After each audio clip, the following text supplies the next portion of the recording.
Okay, welcome everyone to part 2 of our introduction to Crash Course in Jewish History.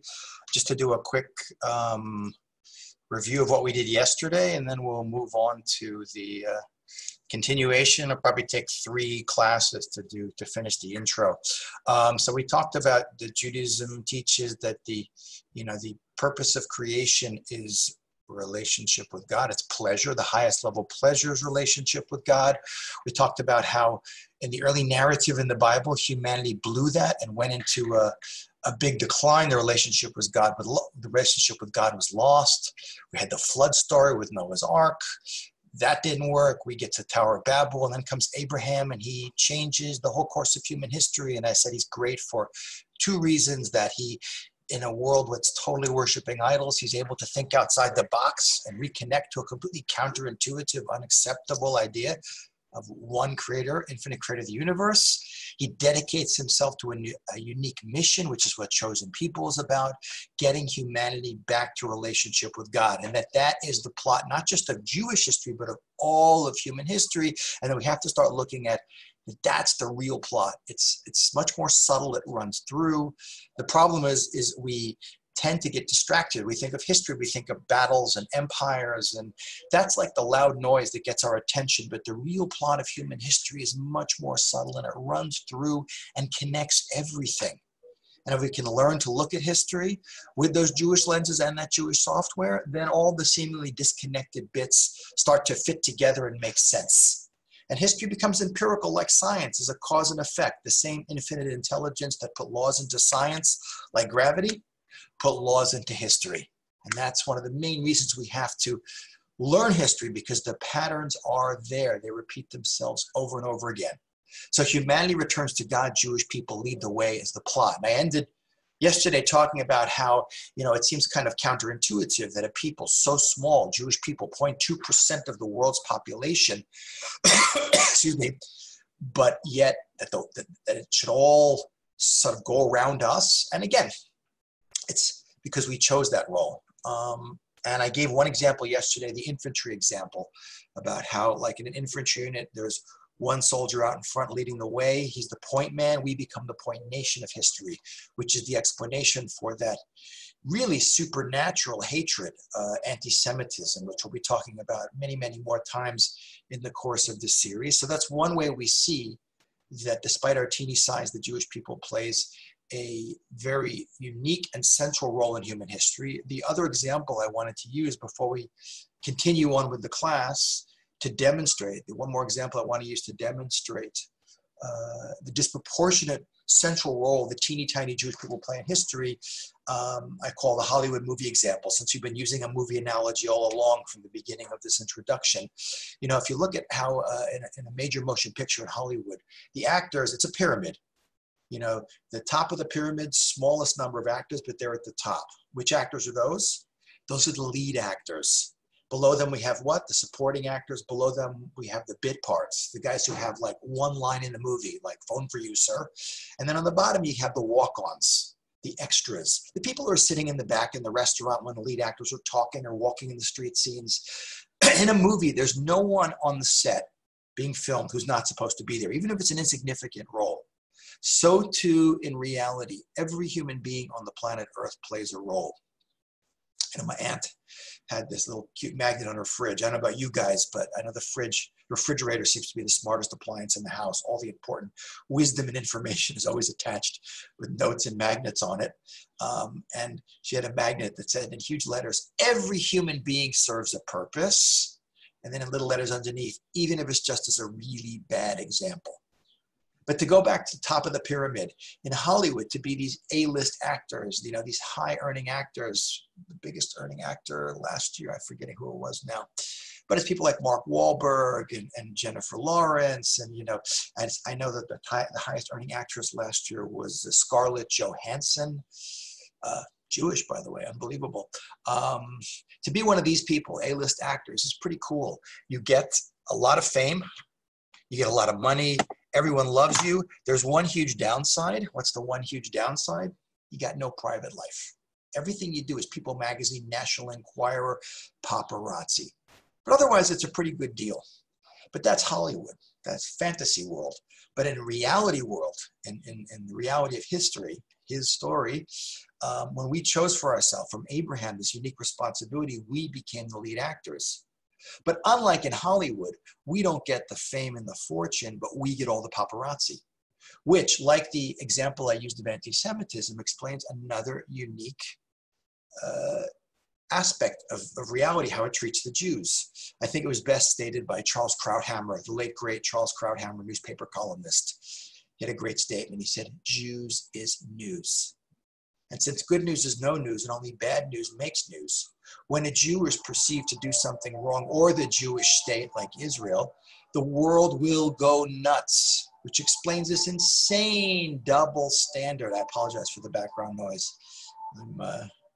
I live in the old city of Jerusalem, and I'm right on the street. So I'm actually not outside like the picture shows, but it's amazing, the acoustics here. People walking down the street, it'll sometimes sound like they're in the room with me.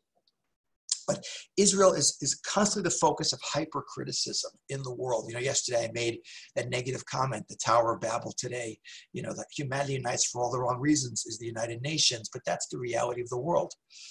The UN passes every year 26 or 27 condemnations. We're talking about the General Assembly, Human Rights Council, Security Council, and every year 21 of those 26 or 27 is focusing on Israel, the only democracy in the Middle East, this little island of free market, capitalist, democratic, multicultural, pluralistic, normal place surrounded in the worst neighbor in the Middle East. Syria barely gets any attention. Okay, it's in the news, but almost no condemnation. There's been more UN resolutions condemning Israel than every other country in the world combined in the last 40 years. I mean, this stuff is crazy. Like that Europe is telling us how to behave, the double standard is insane. But if what I'm saying is true, this is the way it has to be. We will never, not the Jewish people and not the Jewish state, certainly, where almost half the Jews in the world live, so it's definitely going to be the focus of hyper-focus of the world, will never be treated the same way as everyone else. And again, it's hypocritical, it's outrageous sometimes, but that's the way it works. It reminds me of that Hebrew national, not quite kosher meat. They used to have an advertisement, and the motto is Hebrew national. We have to answer to a higher authority. Hebrew nation, we have to answer to a higher authority. Being Jewish might not be comfortable, but it's always meaningful, and the world is always going to remind the Jewish people we have to answer to a higher authority. But both of these examples, whether it's that infantry example of anti-Semitism, the uniqueness of anti-Semitism, or this, the hyper-focus the world has on Israel, the movie Hollywood example, illustrate exactly this point. Prove that this point is a reality, that the teeny tiny Jewish people, 0.2% of the world's population, the world will always obsess and focus, often in negative ways towards us. So now we understand. Humanity returns to God, Jewish people lead the way. That is the plot of the story. We have to get the world back to the garden. Okay, but now that we understand that, we have to do the timeline. Like, how long does a story take? Where are we in the story? So let's do a little screen share here. Okay, let me get to here we go. Okay, let's share the screen. There we go. So we left off with this image. So humanity returns to God with the Jewish people leading the way is the plot. Now let's look at the timeline. So remember we mentioned yesterday this notion of time beginning with Adam. The focus of creation is us, day 6 of creation. The Talmud in Sanhedrin, page 97a, says the world is to exist for 6,000 years. In the first 2,000 years, there was desolation. 2,000 years, the Torah flourished. And the next 2,000 years are the Messianic Era. But through our many iniquities, all these years have been lost. Now, we're not going to go into the lost thing and the end of days stuff, but let's just focus on this chronology for the time we have left now. So again, let's focus. Where does the 6 come from in 6,000? Now, some Jews think it's the number of times at a wedding or a bar mitzvah that you go up to the buffet table, the smorgasbord, before you finally go for dessert. But the 6 comes from where? 6 days of creation. And we know that the Jewish week begins on what day? It begins on Sunday, which, by the way, in Israel, in Hebrew, in Judaism, we don't call it Sunday, Monday, Tuesday, Wednesday. Those are pagan god names. Sunday, Thursday, we're not going to go through all the days of the week. Actually, no, Tuesday, I always like to ask that. Who's two named after? Years ago in my class in Asia Torah, I had a Danish Jewish guy who looked like a real Viking. Big guy, blonde-haired, blue-eyed. His name was Tu. I said, Tu? I said, you named after the day of the week? He said, yeah. I said, who's Tu? He said, Tu is the Norse god of war. He's like Mars for the Vikings. I said, that's pretty cool. Do you have a brother named Wed? Couldn't your parents give you a nice Jewish name? Anyway, we don't use those. In Hebrew, we count. We say Rishon, Sheni, Shlishi, Revi, Chamishi, first, second, third, fourth, fifth, sixth. One of the few things I miss living in Israel for almost 40 years is there's no Sunday. The Monday morning blues begin on Sunday. The other thing I miss is no Costco. You know, try buying Skippy Super Crunch peanut butter in Israel. You know what I'm talking about. But the first day of the week, which is called Yom Rishon, will be equivalent to Sunday. And we're counting through the week. What we're being told is that every day of creation is equivalent to a day of the week. And every day of the week and every day of creation is equivalent to a millennia. So let's go further and then to this quote. We can lay out our timeline. So beginning with day 6. This is year 1 of Jewish calendar year. And we move forward and we have, and you can see what the Talmud and Tractate Sanhedrin says is we got 6,000 years in total that are subdivided into 3 2,000-year periods. And the Talmud gives each of them a title that tells you what's going on. So the first 1,000 years, which goes from Adam to Abraham, is called Tohu Uvohu in Hebrew. Desolation is what we see in English. Tohu Vohu, it takes its name from what exists prior to God creating a physical universe, God creating reality. It says, in the beginning, God created the heaven and the earth, and everything was formless and void.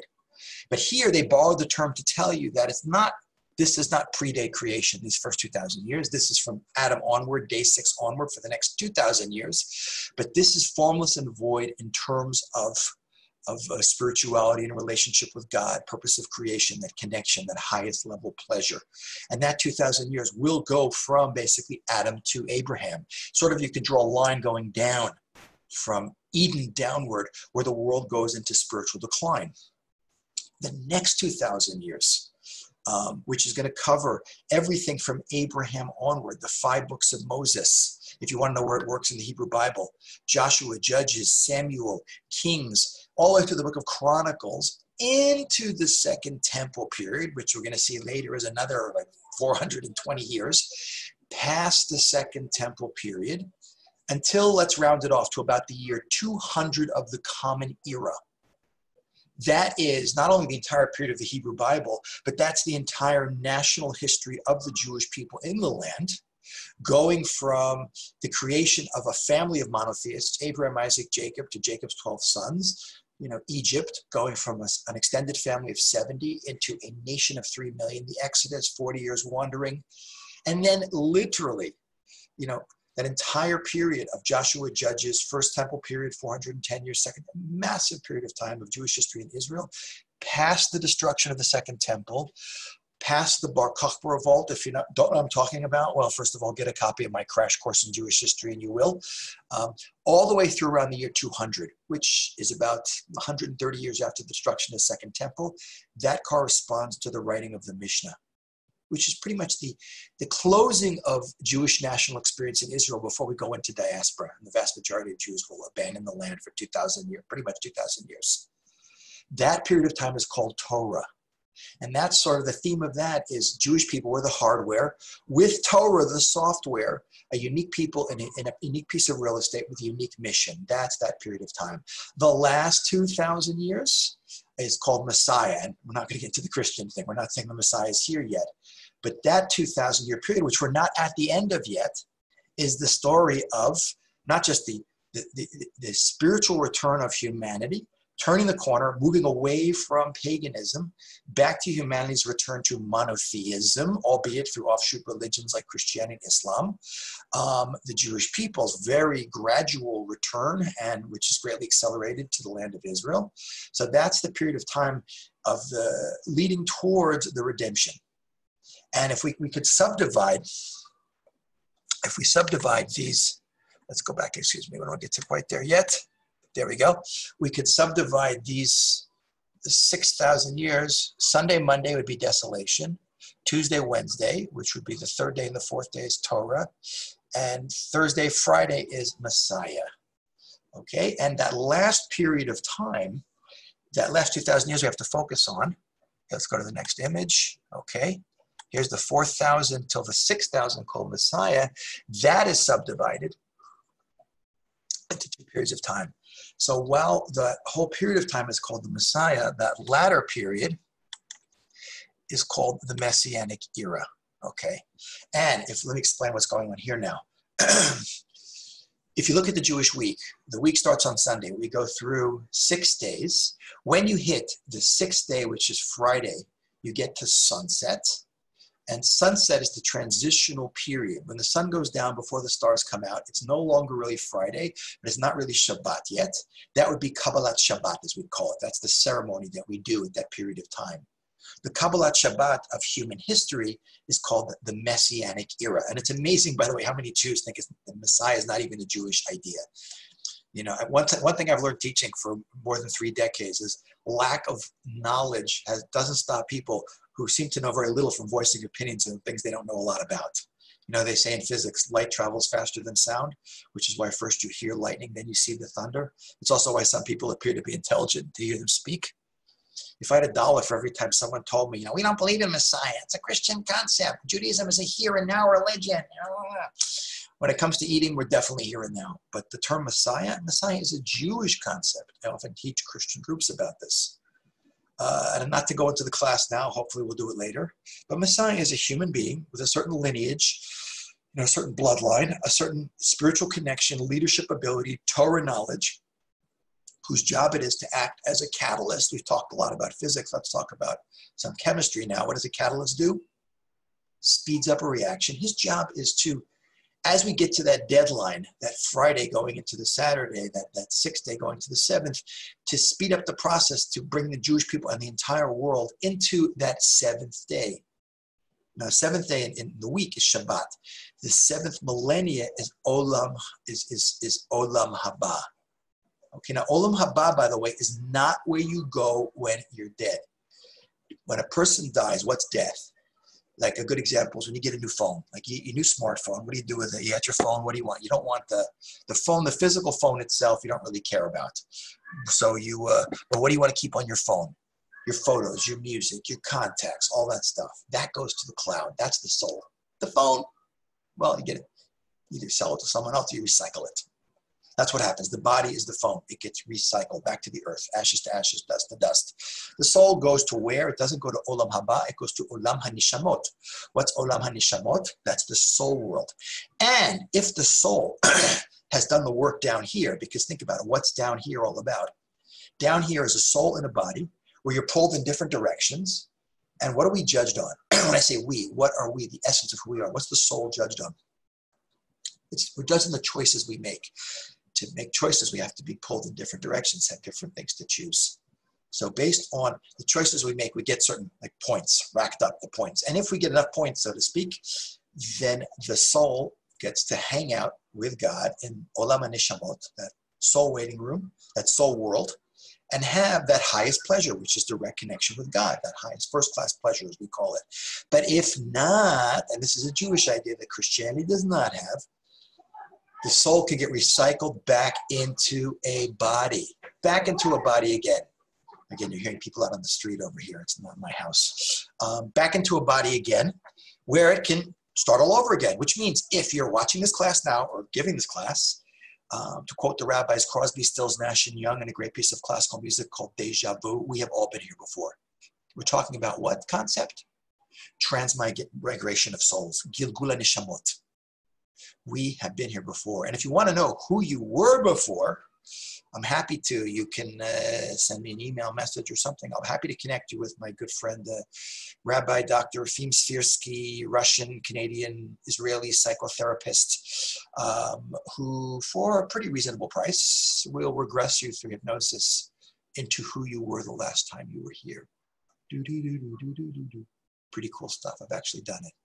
Past life regression. But that is Olam HaNishamot. Olam haba, go back to the image on the screen. Olam haba, excuse me, is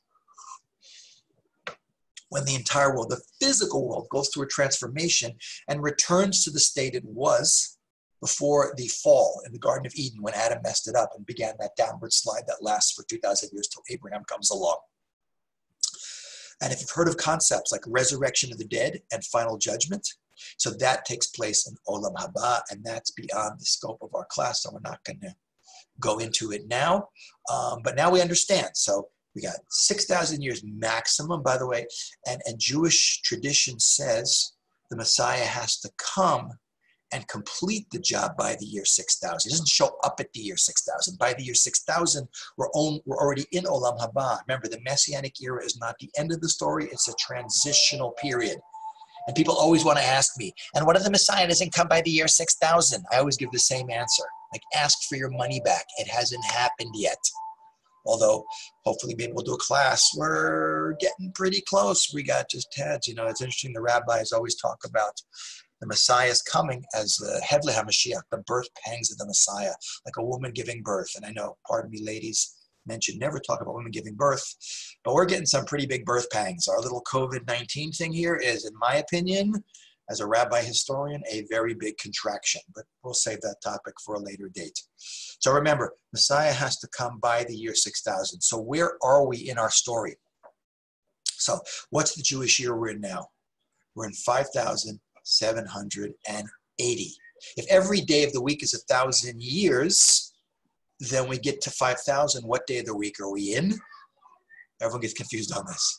5,000 is Friday. 5,500 is halfway through the hours of the day. Remember, Jewish days begin at nightfall. 5,750 is 3/4 of the way through the day. 5,780, where are we?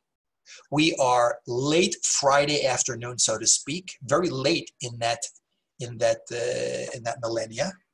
This is at the time in a late Friday afternoon before Shabbat. This is the time in an observant home when the wife is usually screaming at the husband, "It's going to be Shabbos soon. In 20 minutes, get in the shower." You know, and everyone knows. Anyone who keeps Shabbat knows Murphy's Law of Shabbat. You know Murphy's Law. You know what? You know the Murphy's Law. You know the chance of the bread falling butter side down is directly proportional to the price of the carpet, and those important laws of reality. So what's Murphy's Law of Shabbat?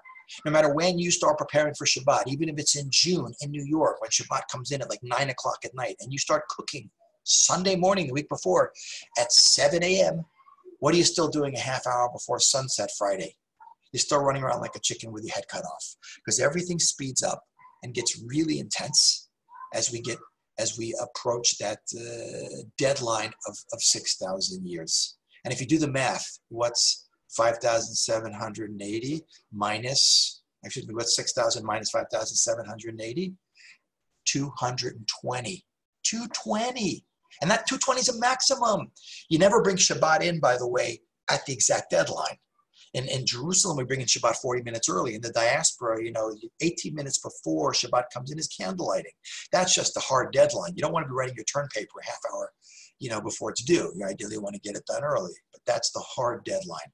So we get a maximum of 220 years left. There are Jewish sources that talk about lopping off 200 from the 220, which means in a couple of decades, I can't give you the exact date. I am not the Messiah. I'm not a prophet. If I was, I'd be working in the stock exchange and not teaching these classes. But that means we got a couple decades till the whole thing is over. Like when, lions lying down with lambs with, here we go. Let's just show, I want to show you this. Here we got the whole thing laid out here. There we are, late Friday afternoon. Lions lying down with lambs, having soya barbecues, the UN getting together 20 times a day to, do pro-Israel resolutions. It's going to be great. As a matter of fact, there's I could show you, there's the quote from Maimonides, the great medieval Jewish scholar who died in 1204, his description of the Messianic Era. At that time, there'll be no hunger and no war, no jealousy and no strife. The entire world will be entirely occupied to acquire the knowledge of God, as it says. The world will be full of the knowledge of God as the waters cover the sea.